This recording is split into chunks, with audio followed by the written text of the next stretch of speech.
یہ national audio library for blind کی آواز ہے۔ ریچھ کے اسرار، انوار علیگی کے اس خوفناک اور پراسرار واقعات سے بھرے ہوئے ناول کو آپ کے لیے پڑھا محمد وسیم نے۔ کامنٹ سیکشن میں اپنی آراء سے آگاہ کریں اور مزید فیڈ بیک اور ڈسکشن کے لیے ہمارا واٹس ایپ گروپ ضرور جوائن کریں۔ شکریہ۔ ریچھ کے اسرار پارٹ 6۔ صاحب جی غضب ہو گیا۔ منشی کے چہرے پر ہوائیاں اڑ رہی تھیں۔ کیا ہوا منشی؟ رئیس بھائی کے بجائے میں اس سے مخاطب ہوا۔ مجھے دیکھ کر چند لمحوں کو اس کے چہرے پر خوشی لہرائی۔ وہ جوش سے بولا، آپ کہاں چلے گئے تھے صاحب جی؟ یہ تمہیں پھر بتاؤں گا، پہلے تم اپنی افتاد بیان کرو۔ میں نے کہا، وہ اٹھا لے گیا جی اس لڑکی کو۔ منشی پر بوکھلاہٹ طاری تھی۔ کون اٹھا لے گیا؟ رئیس بھائی چونک پڑے جیسے کوئی ڈراؤنا خواب دیکھا ہو۔ وہی ریچھ انسان۔ منشی کے لہجے میں لرزش تھی۔ کس لڑکی کو اٹھایا اس نے اور کہاں سے؟ صاحب جی وہاں نالے پر دونوں لڑکیاں اپنے کپڑے دھونے گئی تھیں، وہی لڑکیاں جن کا آپ لوگوں نے رقص دیکھا تھا۔ اچھا وہ جنہوں نے ہمارے گلے میں ہار ڈالے تھے؟ مجھے فوراً وہ چاندی بدن لڑکیاں یاد آ گئیں۔ ہاں جی وہی۔ یہ کہہ کر منشی نے جلدی جلدی داستان علم سنائی۔ ہمارے پڑاؤ کے نزدیک جو مزدوروں کی جھونپڑیاں تھیں وہاں سے تھوڑے ہی فاصلے پر ایک نالا بہتا تھا۔ یہ نالا مزدور عورتوں کے استعمال میں تھا، اور چونکہ سارے مزدور جانتے تھے کہ ان کی عورتیں نالے پر جا کر نہاتی ہیں، لہٰذا اس طرف سے کوئی مرد نہ گزرتا تھا۔ پھر بھی وہ عورتیں اور لڑکیاں نالے میں پڑے بڑے بڑے پتھروں کی اوٹ میں نہاتی۔ اتنی دیر میں ان کے کپڑے سوکھ جاتے تو وہ کپڑے پہن کر واپس آ جاتی۔ وہ دونوں لڑکیاں بھی اسی غرض سے نالے کی طرف گئی تھیں۔ وہاں جا کر انہوں نے ایک بڑے پتھر کی اوٹ میں اپنے کپڑے اتار کر دھوئے اور سکھانے کے لیے پھیلا دیے۔ پھر وہ دونوں نہانے لگی۔ وہ ریچھ انسان جانے کب سے ان کی گھات میں تھا۔ اس نے ایک لڑکی پر حملہ کر دیا اور اسے کاندھے پر ڈال کر تیزی سے درختوں میں غائب ہو گیا۔ وہ دونوں سگی بہنیں تھیں۔ اس افریت کو دیکھ کر تو ان کے ہوش گم ہو گئے۔ نالے پر رہ جانے والی لڑکی کو دور تک اپنی بہن کی چیخیں سنائی دیتی رہیں۔ وہ جلدی سے اس کے کپڑے سمیٹ اپنے کپڑے پہن گرتی پڑتی جھونپڑی کی طرف بھاگی۔ بالآخر یہ خبر جنگل میں آگ کی طرح پھیل گئی۔ سارے مزدور کام چھوڑ کر ایک جگہ اکٹھے ہو گئے۔ چچا جان میری گمشدگی کی بنا پر پہلے ہی کیا کم پریشان تھے کہ اس ہولناک خبر نے انہیں دل پکڑنے پر مجبور کر دیا۔ پڑاؤ میں رئیس بھائی بھی موجود نہ تھے، لہٰذا انہوں نے منشی کو دوڑایا کہ وہ رئیس بھائی کو تلاش کرے، اور یوں وہ گرتا پڑتا اچانک ہماری جیپ کے سامنے آ گیا۔ اس ہولناک خبر نے ہم دونوں کی بھی سٹی گم کر دی تھی۔ سورج بابا کا خدشہ سچ ہوتا دکھائی دے رہا تھا۔ وہ ریچھ انسان عورت کا قرب حاصل کر کے انسانی بستیوں میں تباہی مچانے کو تھا۔ اب کیا ہوگا؟ رئیس بھائی کی پیشانی پر فکر کی لکیریں ابھر آئیں۔ اس لڑکی کو تو شاید ہم لوگ نہ بچا سکیں، لیکن آئندہ وہ کسی لڑکی کو تباہ نہ کر سکے گا، میں نے بڑے یقین سے کہا۔ رئیس بھائی آپ ایسا کریں کہ مجھے یہیں گاڑی سے اتار دیں اور کرم الہی فضل الہی کے پاس چلے جائیں۔ کل کا پروگرام آپ پکا کر لیں، میں پڑاؤ میں جا کر صورتحال دیکھتا ہوں۔ اچھا ٹھیک ہے، تم پڑاؤ میں جا کر مزدوروں کو تسلی دو، میں ان لوگوں سے ملاقات کر کے آتا ہوں۔ یہ کہہ کر رئیس بھائی نے گاڑی بیک کی اور اسے راکٹ کی طرح اڑاتے آنکھوں سے اوجھل ہو گئے۔ جب میں پڑاؤ میں پہنچا تو وہاں میں نے عجیب صورتحال دیکھی۔ سارے مزدور چچا جان کو گھیرے بیٹھے تھے۔ جیسے ہی ان مزدوروں کی نظر مجھ پر پڑی، انہوں نے چچا جان کو اشارہ کیا۔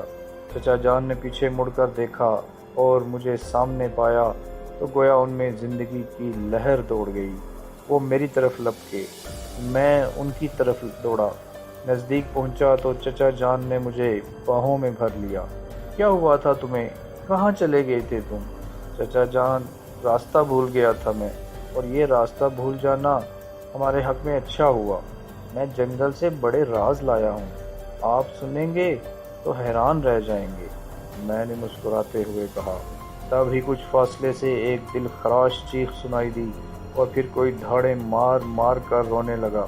مجھے یہ اندازہ کرنے میں دیر نہ لگی کہ یہ کس پر غم کے پہاڑ ٹوٹے ہیں۔ میرے پاس اس کی بلکتی بہن کو تسلی دینے کے لیے کچھ بھی نہ تھا، الفاظ بھی نہیں۔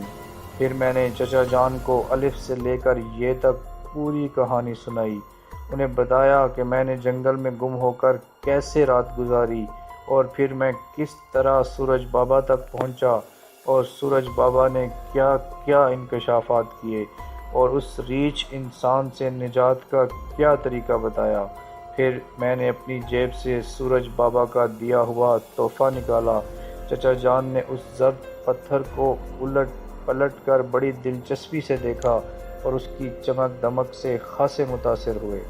میں نے چچا جان کو رائے دی کہ وہ مزدوروں کو جا کر تسلی دیں اور انہیں بتائیں کہ کل اس ریچھ انسان کو صفحہ ہستی سے مٹا دیا جائے گا اور ان کی لڑکی اس کے چنگل سے چھڑا لی جائے گی۔ پھر انہیں سورج بابا کا یہ تحفہ بھی دکھا دیں۔ یہ لوگ ان کے عقیدت مند ہیں، اس پتھر کی زیارت انہیں سکون پہنچائے گی۔ میرا یہ خیال درست ثابت ہوا۔ چچا جان نے جب سارے مزدوروں کو اکٹھا کر کے میرے بارے میں بتایا کہ میں سورج بابا سے مل کر آیا ہوں تو ان کے سر میرے سامنے عقیدت سے جھک گئے۔ پھر چچا جان نے اس عفریت سے نجات اور لڑکی کی بازیابی کی نوید دی تو ان کے چہروں پر خوشی پھیل گئی۔ آخر میں چچا جان نے تھیلے سے بلی باہر نکالی۔ اس پتھر نے لوگوں میں ہلچل مچا دی۔ ہر مزدور نے اسے بڑی عقیدت سے چوما اور مطمئن چہرے لیے اپنی جھونپڑیوں میں چلے گئے۔ مزدوروں کے جانے کے بعد چچا جان اور میں نے سکھ کا سانس لیا اور بستر پر لیٹ کر میں کل کی ہنگامہ خیزیوں کے بارے میں سوچنے لگا۔ سوچتے سوچتے میری آنکھ لگ گئی۔ جب میری آنکھ کھلی تو شام نہیں رات ہو چکی تھی۔ رئیس بھائی واپس آ چکے تھے اور وہ چچا جان سے اسی عفریت کے بارے میں گفتگو کر رہے تھے۔ مجھے اٹھتا دیکھ کر وہ دونوں میری طرف متوجہ ہو گئے۔ بیٹے جا کر منہ ہاتھ دھو لو، کھانا تیار ہے، چچا جان نے کہا۔ جی اچھا، میں نے بستر سے اٹھتے ہوئے کہا اور پھر رئیس بھائی سے مخاطب ہو کر بولا، کیا رہا؟ بات کر آیا ہوں ان سے، وہ دونوں اپنے کچھ آدمیوں کے ساتھ کل صبح اس جگہ پہنچ جائیں گے۔ خوفزدہ تو نہیں تھے؟ نہیں، البتہ تمہاری طلسم ہوش ربا نے انہیں بہت حیران کیا، رئیس بھائی نے ہنستے ہوئے کہا۔ وہ لوگ اس دن کیوں نہیں آئے تھے؟ میں نے پوچھا۔ فضل الہی کی اچانک طبیعت خراب ہو گئی تھی، رئیس بھائی نے بتایا۔ اب کیا حال ہے؟ ٹھیک تھا وہ۔ صاحب جی کھانا لے آؤں کیا؟ ہاں لاؤ فوراً، میں 1 منٹ میں ہاتھ منہ دھو لیتا ہوں۔ میں یہ کہہ کر جھونپڑی سے باہر نکلا۔ درخت تاریکی میں ڈوبے ہوئے تھے اور ہوا ان کے اوپر سے سائیں سائیں کرتی گزر رہی تھی۔ میں نے باہر رکھی لالٹین کی روشنی میں ٹینکی کے پانی سے ہاتھ منہ دھویا۔ منشی میرے پیچھے تولیہ لیے کھڑا تھا۔ میں تولیہ سے ہاتھ پونچھتا اندر آ گیا۔ کھانا کھانے کے بعد ہم لوگ بہت دیر تک بات چیت کرتے رہے۔ آنے والے کل کے بارے میں پروگرام طے ہوتا رہا، یہاں تک کہ آنکھیں نیند سے بوجھل ہونے لگیں۔ صبح اٹھتے ہی میں نے بندوق سنبھالی، سارے طاقتور کارتوس پیٹی میں لگائے اور پیٹی گلی میں ڈال کر جھونپڑی سے باہر آ گیا۔ باہر چند مزدور ہمارے منتظر تھے، ان سبھی نے ہاتھوں میں نیزے اٹھائے ہوئے تھے، تیز اور چمکتے ہوئے۔ کھلی جیپ میں ہم نے ان مزدوروں کو ٹھونسا اور اس مقام کی طرف روانہ ہوئے جہاں ہم نے ایک لنگور مارا تھا۔ کرم الہی اور فضل الہی سے اسی مقام پر ملاقات ٹھہری تھی اور یہیں سے ہم لوگوں نے اپنی مہم کا آغاز کرنا تھا۔ ہم جب اس مقام پر پہنچے تو ہمیں دور ہی سے الہی برادران کی جیپ کھڑی نظر آ گئی۔ ان کے ساتھ جو مزدور آئے تھے وہ نیزے ہاتھ میں پکڑے سڑک پر بیٹھے تھے اور کرم الہی، فضل الہی ایک درخت کے نیچے رائفلیں لٹکائے محو گفتگو تھے۔ ہمیں دیکھ کر سب ایک جگہ سمٹ آئے، مزدور مزدوروں میں مل گئے اور ہم لوگ ایک طرف ہو کر ایک دوسرے کا حال چال پوچھنے لگے۔ بعد خیریت کے کرم الہی نے سب سے پہلے مجھ سے جو سوال کیا وہ یہ تھا، آپ کو غار تک پہنچنے کا راستہ معلوم ہے؟ نہیں، آپ غار کی بات کر رہے ہیں؟ مجھے تو سورج بابا کی کٹیا تک جانے کا راستہ بھی یاد نہیں۔ جنگل کی بھول بھلائیوں میں راستہ یاد رکھنا اتنا آسان کہاں؟ پھر ہم وہاں کیسے پہنچیں گے؟ پہنچ جائیں گے، فکر کی کوئی بات نہیں، میں نے بڑے یقین سے کہا۔ راستہ معلوم نہ ہونے کے باوجود؟ ہاں، ولی اللہ ہو گئے ہو کیا؟ مجھ پر چوٹ کی گئی۔ اپنے ایسے نصیب کہاں، میں نے مسکراتے ہوئے کہا۔ یار کیوں پریشان کر رہے ہو؟ اصل بات بتا کیوں نہیں دیتے؟ مجھے یہ راز کھولنے سے سختی سے منع کر دیا گیا ہے، میں نے سنجیدگی سے کہا۔ اچھا ٹھیک ہے، اب بولو کیا کرنا ہے؟ کرنا کیا ہے؟ بس اللہ کا نام لے کر جنگل میں داخل ہو جانا ہے۔ میں سب سے آگے چلوں گا، کوئی 30-40 قدم آگے۔ آپ سب لوگ میرے پیچھے پیچھے آئیں گے اور یہ فاصلہ اس وقت تک برقرار رہے گا جب تک ہم منزل تک پہنچ نہ جائیں۔ میرے پیچھے چلتے ہوئے اپنے کان اور آنکھیں کھلی رکھنی ہیں۔ یہ ضروری نہیں کہ اس سے ہماری ملاقات غار ہی میں ہو، ممکن ہے وہ ہمیں راستے میں ہی کہیں مل جائے۔ ٹھیک ہے، اب آپ لوگ آئیں میرے پیچھے۔ یہ کہہ کر میں نے جنگل میں قدم رکھا۔ سچ تو یہ ہے کہ مجھے خود نہیں معلوم تھا کہ میں غار تک کیسے پہنچوں گا۔ سورج بابا نے بس اتنا ہی کہا تھا کہ تمہیں غار تک پہنچانے کا ذمہ میرا، بس تم اس جگہ پہنچ جانا جہاں لنگور مارا تھا، پھر تمہیں رہنما خود بخود نظر آ جائے گا، اور جو کچھ نظر آئے اسے راز ہی رکھنا۔ جنگل میں قدم رکھتے ہی مجھے کھوں کھوں کی آواز سنائی دی۔ اوپر نظر اٹھا کر دیکھا تو حضرت جی کو بیٹھا پایا۔ مجھے دیکھ کر انہوں نے دانت نکوسے، گویا خوش آمدید کہا اور دوسرے درخت پر چھلانگ لگا دی۔ میں نے فوراً ہی وہ راہ پکڑ لی اور سب لوگوں کو اپنے پیچھے آنے کا اشارہ کیا۔ اب صورتحال یہ تھی کہ وہ لنگور مجھ سے 30-40 قدم آگے تھا، اس لیے بعض اوقات وہ میری آنکھوں سے اوجھل ہو جاتا تھا۔ گھنے درختوں میں اسے ڈھونڈنا مشکل ہوتا، پھر پیچھے والوں کو کیوں کر دکھائی دیتا۔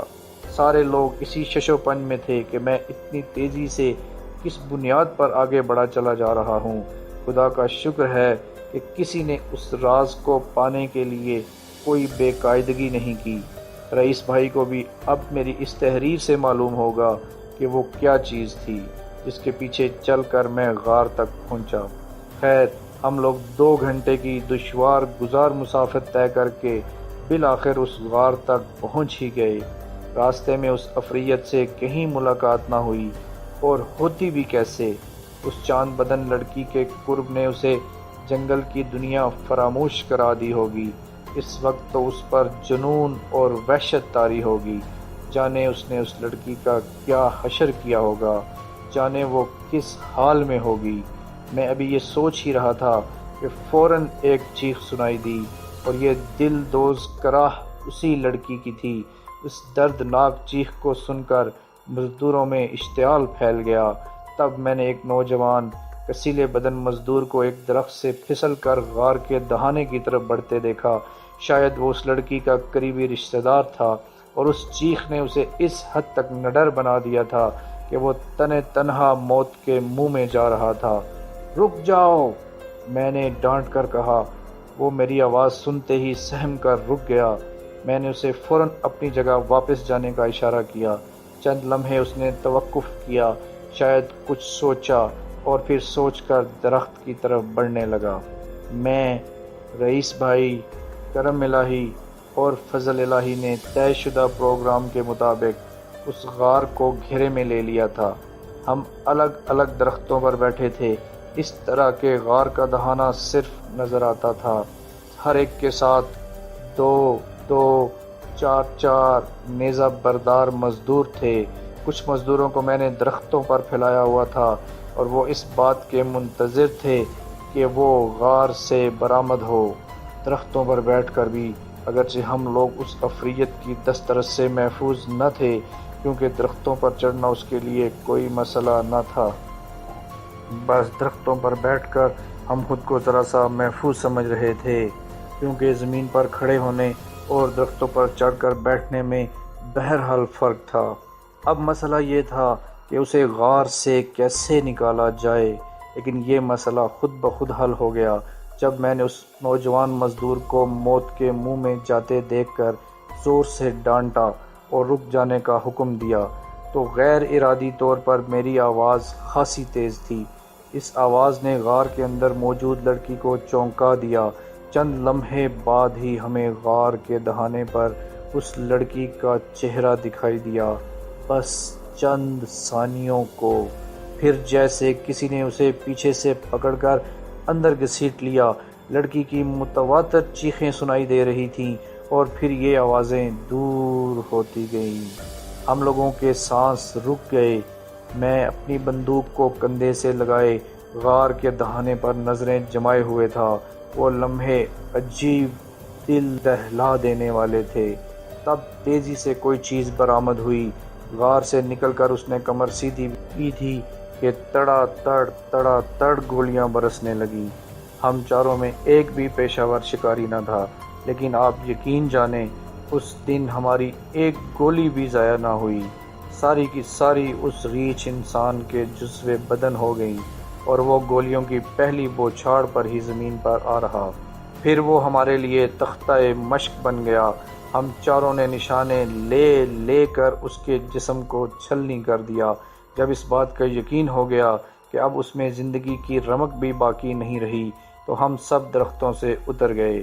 زمین پر پاؤں رکھتے ہی میں نے ایک شور سا سنا اور جب پیچھے مڑ کر دیکھا تو تمام مزدور عفریت کی لاش کی جانب بھاگ رہے تھے۔ رئیس بھائی نے انہیں روکنے کی کوشش کی، لیکن میں نے رئیس بھائی سے کہا، نہیں، جانے دیں، انہیں بھی اپنا غصہ نکالنے دیں، اب اس میں زندگی کے آثار بالکل نہیں۔ جب ہم لوگ اس عفریت کی لاش کے نزدیک پہنچے تب تک وہ مزدور اپنے نوکیلے، تیز اور چمکتے نیزوں سے اس کا جسم اچھی طرح گود چکے تھے۔ پھر میں نے اس نوجوان کو غار میں داخل ہوتے دیکھا جسے شروع میں روک دیا تھا۔ ابھی اس نوجوان کو اندر گئے ہوئے مشکل سے چند لمحے گزرے تھے کہ وہ غار سے برآمد ہوتا نظر آیا۔ میرے قریب آ کر اس نے مجھ سے ٹارچ مانگی اور اپنی قمیض اتار کر منہ پر باندھی اور پھر اندر چلا گیا۔ تھوڑی دیر کے بعد وہ اس لڑکی کو اندر سے نکال لایا۔ لڑکی ابھی زندہ تھی لیکن مردوں سے بھی بدتر حالت میں۔ اس کے تلووں سے خون ٹپک رہا تھا، جسم لہو لہان تھا اور کپڑوں کی دھجیاں جسم پر ادھر ادھر چپکی ہوئی تھیں۔ مجھ سے اس کی حالت دیکھی نہ گئی۔ میں نے فوراً اپنا منہ پھیر لیا۔ غار کے اندر اس قدر بدبو تھی کہ باوجود ناک پر رومال باندھنے کے دماغ پھٹا جا رہا تھا۔ ہم لوگوں نے جلدی جلدی غار پر یہاں سے وہاں تک نظر ڈالی اور گھبرا کر باہر آ گئے۔ کھلی فضا میں دو چار لمبے لمبے سانس لیے تو حواس قابو میں آئے۔ کار میں بابا کے چیلے کی لاش موجود تھی جسے اس عفریت نے مسخ کر دیا تھا۔ بابا کے چیلے کے برابر ایک ڈھانچہ پڑا تھا، شاید یہ اس لڑکی کا تھا جسے ریچھ جنگل سے اٹھا لایا تھا۔ اس کے برابر ریچھ کی لاش تھی، بس بال ہی بال رہ گئے تھے اس میں۔ سورج بابا کے حکم کے مطابق میں نے عفریت کی لاش کو اٹھوا کر غار میں ڈلوایا اور پھر ان مزدوروں کو حکم دیا کہ وہ اس غار کو پتھروں سے بند کر دیں۔ جفاکش مزدوروں نے بہت جلد یہ کام کر دکھایا اور یوں اس غار میں 4 لاشیں ہمیشہ کے لیے دفن ہو گئیں۔ وحشت اور انسانیت سوز حرکتوں کا ایک باب تمام ہوا۔ سب نے سکھ کا سانس لیا۔ اب ایک مسئلہ اس لڑکی کو پڑاؤ تک پہنچانے کا تھا۔ اس مسئلے کو ان مزدوروں نے خود ہی حل کر لیا۔ انہوں نے بانسوں کی ایک چارپائی سی بنائی اور اس لڑکی کو اس پر لٹا کر چاروں مزدوروں نے اپنے کندھے پر اٹھا لیا اور واپس چلنے کے لیے میرے حکم کا انتظار کرنے لگے۔ میں نے آس پاس کے درختوں پر بڑی تیزی سے نظر دوڑائی لیکن اس لنگور کا دور تک پتہ نہ چلا۔ میں لنگور کے بغیر 40 قدم بھی جنگل میں نہیں چل سکتا تھا۔ مجھے تذبذب کے عالم میں دیکھ کر رئیس بھائی نے پوچھا، کیا مسئلہ ہے؟ اب واپس چلیں؟ مجھے تو راستہ یاد نہیں۔ میری بات سن کر کئی مزدوروں نے بیک وقت کہا کہ راستے کی آپ فکر نہ کریں، ہم آپ کو گاڑیوں تک پہنچائیں گے، ہمیں راستہ یاد ہے۔ پھر انتظار کیسا؟ چلو۔ میں نے کوچ کا اعلان کیا اور یوں ہمارا قافلہ شاداں و فرحاں واپس اپنی منزل کی طرف بڑھنے لگا۔ ان مزدوروں کو واقعی وہ راستہ یاد تھا، اور کیوں نہ ہوتا، ان کی زندگی ہی جنگلوں میں گزری تھی۔ وہ جنگل کی رگ رگ سے واقف تھے۔ واپسی پر انہوں نے کئی جگہ اپنے تجربے سے شارٹ کٹ نکالے اور 2 گھنٹے کی مسافت ہم نے صرف 1.5 گھنٹے میں طے کر لی۔ ہماری گاڑیاں سڑک پر باحفاظت کھڑی تھیں۔ طے یہ ہوا کہ اس زخمی لڑکی کو پڑاؤ پر لے جانے کے بجائے مزدوروں کی بستی پہنچایا جائے، وہاں سے فوری طور پر طبی امداد مل سکتی تھی۔ یہ کام فضل الہی اور کرم الہی کے سپرد کیا گیا تھا کہ وہ لڑکی کو بستی میں چھوڑ کر اپنے علاقے کو واپس ہو جائیں۔ دونوں بھائیوں نے اس کام کو بخوشی قبول کر لیا۔ شام ڈھلنے سے پہلے جب ہم پڑاؤ میں داخل ہوئے تو پلک جھپکتے میں سارے مزدور ہمارے گرد اکٹھے ہو گئے اور ان مزدوروں سے جلدی جلدی سوال کرنے لگے جو ہمارے ساتھ گئے تھے۔ اپنے بھائیوں کی زبانی افریت کی موت اور لڑکی کی بازیابی کی خبر سنی تو یہاں سے وہاں تک ہر چہرے پر خوشی ناچنے لگی۔ چچا جان کی خوشی کا کوئی ٹھکانہ نہ تھا۔ ان سے زیادہ منشی ادھر سے ادھر اچھلتا پھر رہا تھا۔ پھر چچا جان کو ہم نے اپنا معرکہ سنایا، ایک ایک بات تفصیل سے بتائی۔ چچا جان نے ساری باتیں بڑی دلچسپی سے سنی اور آخر میں ہماری پیٹھ تھونکی۔ بھائی بچوں، تم نے کمال کر دکھایا۔ کمال تو یہ ہوا کہ جس لڑکی کی زندگی کی آس نہ تھی وہ جی اٹھی۔ قدرت کے کھیل نرالے ہیں، وہ جسے زندہ رکھنا چاہے اسے بھلا کون مار سکتا ہے۔ میں جب تک جنگل میں رہا اس لڑکی کی خیریت معلوم کرتا رہا۔ مجھے یہی معلوم ہوتا رہا کہ وہ تیزی سے صحتیاب ہو رہی ہے۔ کسی نے یہ بھی بتایا کہ رات کو کوئی شخص پانی سے بھری ایک شیشی دے گیا تھا۔ وہ شخص کون تھا یہ کسی کو معلوم نہ تھا۔ بہرحال اس پانی نے زخموں پر مرہم کا کام کیا۔ کسی نامعلوم شخص کا ذکر سن کر میرا ذہن فوراً سورج بابا کی طرف مرتکز ہو گیا۔ ٹنک پور سے واپسی کے بعد میں کچھ عرصہ بریلی میں رہا اور پھر اپنے شہر علی گڑھ واپس آ گیا۔ سورج بابا کا دیا ہوا وہ زرد پتھر بہت عرصے تک میرے پاس رہا۔ میں اسے جسے بھی دکھاتا وہ اسے دیکھ کر مسحور سا ہو جاتا۔ اس واقعے کے ٹھیک 12 برس بعد میں اس پتھر کو ہتھیلی پر رکھے سورج بابا کے بارے میں سوچ رہا تھا کہ وہ آج مزدوروں کی بستی میں آئے ہوں گے۔ میں چشم تصور سے انہیں بستی میں آتا ہوا دیکھ رہا تھا کہ ایک عجیب حادثہ رونما ہوا۔ وہ پتھر میری ہتھیلی پر رکھے رکھے 4 ٹکڑوں میں تقسیم ہو گیا اور اس کی چمک دمک آہستہ آہستہ ماند ہوتی گئی۔ اس کا رنگ بھی اڑ گیا۔ اب میرے ہاتھ پر روکھے پھیکے مٹیالے سے 4 ٹکڑے رکھے تھے۔ معاً میرے دل میں خیال آیا کہ کہیں سورج بابا کا انتقال تو نہیں ہو گیا۔ پتھر دیتے وقت انہوں نے کہا بھی تھا کہ یہ پتھر تمہیں میری موت کی اطلاع دے گا۔ میں نے اسی وقت رئیس بھائی کو خط لکھا اور ان سے سورج بابا کی موت کی تصدیق چاہی۔ جلد ہی ان کا جواب آ گیا۔ انہوں نے لکھا تھا کہ سورج بابا کا واقعی انتقال ہو گیا ہے۔ انتقال بستی میں ہوا اور سب سے حیرت کی بات یہ ہے کہ سورج بابا نے مرنے سے قبل یہ وصیت کی کہ اسے جلانے کی بجائے دفن کر دیا جائے اور کہاں دفن کر دیا جائے یہ بھی بتا دیا۔ لہٰذا ان مزدوروں نے اس جگہ جہاں بابا کے چیلے کی کٹیا ہوا کرتی تھی گڑھا کھود کر انہیں دفن کر دیا۔ آج 14 سال بعد جو یہ پراسرار واقعات کسی فلم کی طرح میرے ذہن کے پروجیکٹر پر چلنے لگے ہیں اور میں خود کو ٹنک پور کے جنگلات میں گھومتا ہوا محسوس کر رہا ہوں تو اس کی وجہ کیا ہے؟ اس کی وجہ اصل میں وہ لڑکی ہے جس کا انٹرویو لینے میں اس کے گھر گیا۔ وہ بینک آفیسر جو اس وقت کی مشہور گلوکارہ ہے جس کا نام ندرت ہے۔ ندرت نے مجھے میرے ایک دوست آصف سے ملوایا تھا جو بینک میں ایک اچھے عہدے پر فائز ہے۔ اسی نے انٹرویو کا انتظام کیا تھا۔ ندرت کے ڈرائنگ روم میں میں نے وہ تصویر دیکھی تھی جس میں ایک برہنہ عورت کو ایک ریچھ نے اٹھایا ہوا تھا اور یہ تصویر خود ندرت کی بنائی ہوئی تھی۔ اس نے اس تصویر کے ساتھ اپنی ٹرانسپیرنسی بنانے سے روک دیا تھا۔ وہ شادی شدہ تھی۔ اس کی ماں نے اسے کسی ریچھ کے ساتھ بیاہ دیا تھا اور وہ اپنی اس المناک شادی پر ایک لفظ سننا یا کہنا گوارا نہ کرتی تھی۔ میرے فوٹوگرافر نے اس لڑکی کے بارے میں کہا تھا، یہ لڑکی فراڈ ہے، خواہشوں کی ماری۔ ندرت سے انٹرویو کرنے کے بعد میں پورا دن خلجان میں مبتلا رہا تھا۔ رات کو بستر پر لیٹا تو ٹنک پور کا جنگل نگاہوں میں گھوم گیا اور ایک ایک واقعہ میری آنکھوں میں اترنے لگا۔ انہی واقعات کو دہراتے جانے کب میری آنکھ لگ گئی۔ صبح اٹھتے ہی سب سے پہلے جو خیال آیا وہ ندرت کا تھا۔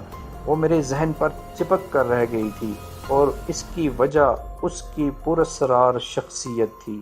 ایسے لوگ مجھے ہمیشہ سے اپیل کرتے ہیں۔ اب میرا ذہن مجھے اس بات پر راغب کر رہا تھا کہ میں کسی طرح ندرت کی زندگی کے ڈھکے گوشوں سے پردہ کھسکاؤں، لیکن کیسے؟ بظاہر یہ اتنا آسان نہ تھا۔ ندرت ایک غیر معمولی لڑکی تھی، اسے کچھ اگلوا لینا بے حد مشکل تھا۔ آخر ندرت میرے لیے چیلنج بن گئی اور میں نے اس کی شخصیت کے اسرار کھولنے کا مصمم ارادہ کر لیا۔ دفتر جا کر سب سے پہلا کام میں نے یہ کیا کہ اس کا انٹرویو لکھنے بیٹھ گیا۔ اس انٹرویو پر میں نے بڑی محنت کی، ایک ایک لفظ چمکایا، سطر سطر ہار پروئے، صفحہ صفحہ مہکایا۔ شام تک میں اسی انٹرویو میں لگا رہا۔ بالآخر کام اپنے انجام کو پہنچا۔ میں ابھی آصف کو ٹیلی فون کرنے کے بارے میں سوچ ہی رہا تھا کہ اس کی کال آ گئی۔ شام کو کیا پروگرام ہے؟ آصف نے الیک سلیک کے بعد پوچھا۔ تنہا لوگوں کا کیا پروگرام ہو سکتا ہے یار، میں نے خوشگوار لہجے میں کہا۔ یار تم شادی کیوں نہیں کر لیتے؟ ایسا وہ اکثر کہا کرتا تھا۔ شادی بھی کوئی کرنے کی چیز ہے، میں نے جواب دیا۔ اچھا چلو عشق کر لو۔ عشق کوئی رس ملائی تو ہے نہیں کہ پلیٹ میں ڈالی اور کھانے لگے۔ اس کھانے پر یاد آیا کہ بہت دن سے ہم لوگوں نے کہیں بیٹھ کر کچھ کھایا پیا نہیں۔ آج کی شام کیوں نہ کسی ریستوران میں گزاری جائے، کچھ گپ شپ بھی رہے گی۔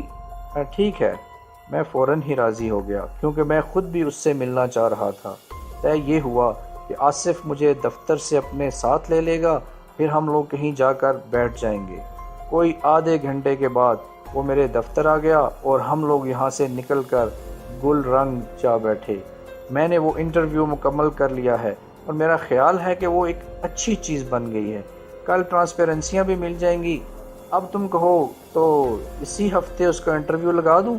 آصف سے یہ جملے میں نے بہت سوچ سمجھ کر کہے۔ فوراً لگا دو، یہ تو بہت اچھا ہوگا۔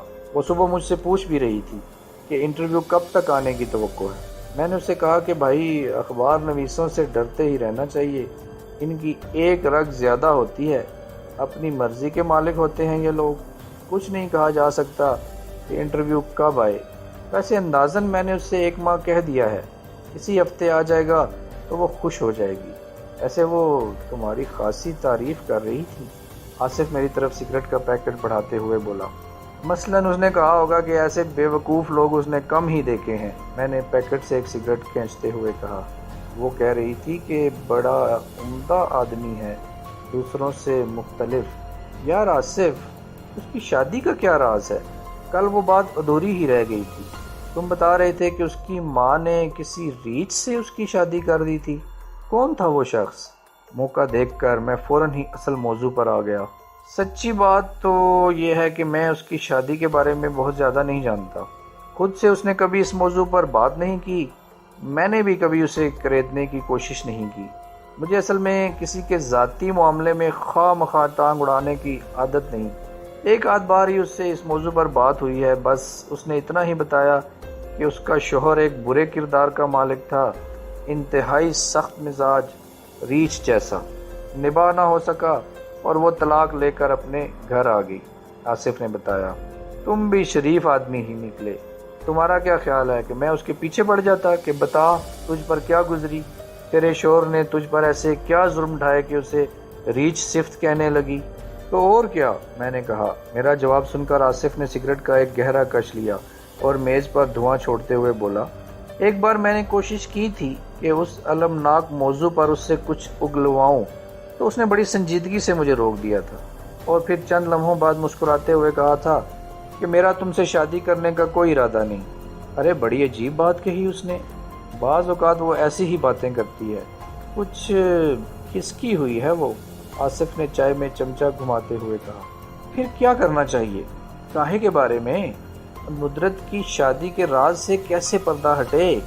یہ یکایک تمہیں اس سے اتنی دلچسپی کیوں ہو گئی؟ اس سے نہیں، ان واقعات سے مجھے دلچسپی ہے جن کے بارے میں وہ زبان نہیں کھولنا چاہتی۔ تم ایسا کرو، اس سے دوستی کر لو، ممکن ہے وہ تمہیں کچھ بتا دے۔ ضروری تو نہیں، تم بھی آخر اس کے دوست ہی ہو۔ اس کے بارے میں آج تک 2 جملوں سے زیادہ نہ جان سکے، پھر بات آگے نہ بڑھ سکی، آگے بڑھتی بھی تو کیا ملتا؟ آصف کو اس کی زندگی کے بارے میں کچھ معلوم نہ تھا۔ طارق کی اچانک ہماری میز پر ٹوٹ پڑنے سے ندرت کا سلسلہ ہی منقطع ہو گیا۔ طارق ہم دونوں کا مشترکہ دوست تھا۔ میرے دفتر میں چپراسی سے اسے پتہ چل گیا تھا کہ میں آصف کے ساتھ نکلا ہوں۔ پھر اس کا ہمیں ڈھونڈ نکالنا اتنا مشکل نہ تھا، اور اب اس کی موجودگی میں کسی سنجیدہ موضوع پر بات کرنا محال تھا۔ ندرت کا انٹرویو میں نے اس کی کئی ٹرانسپیرنسیوں کے ساتھ نمایاں انداز میں اسی ہفتے شائع کر دیا۔ اب میں آصف کے ٹیلی فون کا بے چینی سے منتظر تھا۔ میں اس کی زبانی اس انٹرویو کے بارے میں ندرت کی رائے سننا چاہتا تھا۔ دوپہر تک جب خلاف توقع اس کا ٹیلی فون نہ آیا تو میں نے اسے رنگ کیا۔ معلوم ہوا کہ وہ آج بینک آیا ہی نہیں۔ پھر سوچا ندرت سے براہ راست بات کروں، مگر کچھ سوچ کر رک گیا۔ دوسرے دن جب میں دفتر پہنچا تو معلوم ہوا کہ آصف کا کئی بار ٹیلی فون آ چکا ہے۔ میں نے فوراً ہی اس کا نمبر گھمایا۔ ہاں بھائی آصف، یار ایک بری خبر ہے۔ خیر تو ہے؟ کیا ہوا؟ ندرت اسپتال میں ہے، اس نے خواب آور گولیاں کھا لیں۔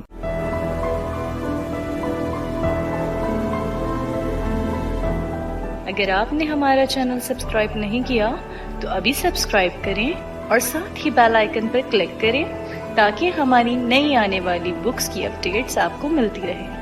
لائک کریں، شیئر کریں اور کمنٹس کر کے اپنی رائے کا اظہار کریں، اور یہ بھی بتائیں کہ آپ کو ہماری بکس کیسی لگتی ہیں۔